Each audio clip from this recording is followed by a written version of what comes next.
ನಮ್ಮ ತಂದೆಯವರ ಆರೋಗ್ಯ ಗಂಭೀರವಾಗಿದೆ, ಆದರೆ ಸ್ಥಿರವಾಗಿದೆ. ವೈದ್ಯರ ತಂಡ ನಿಗಾ ವಹಿಸಿದ್ದಾರೆ.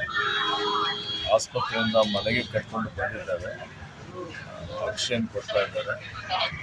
ಮತ್ತು BP ಪಲ್ಸ್ ಮೇಂಟೈನ್ ಆಗ್ತಾ ಇದೆ ಸದ್ಯಕ್ಕೆ.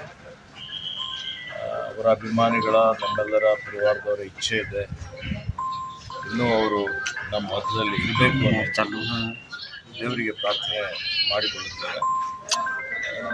ನಮ್ಮ ಪ್ರಾರ್ಥನೆ ಮನ್ನಣೆ ಆಗ್ತದೆ ಅನ್ನೋಂಥ ಒಂದು ವಿಶ್ವಾಸ. ನಮ್ಮ ತಂದೆಯವರು ಒಬ್ಬ ಹೋರಾಟಗಾರರು. ಅವರು ಬಾಲ್ಯದಿಂದಲೇ ಅನ್ಯಾಯದ ವಿರುದ್ಧ ಹೋರಾಟ ಮಾಡಿ, ಸ್ವಾತಂತ್ರ್ಯಕ್ಕಾಗಿ ಹೋರಾಟ ಮಾಡಿದಂಥವರು, ನಿಜಾಮನ ವಿರುದ್ಧ ಹೋರಾಟ ಮಾಡಿದಂಥವರು.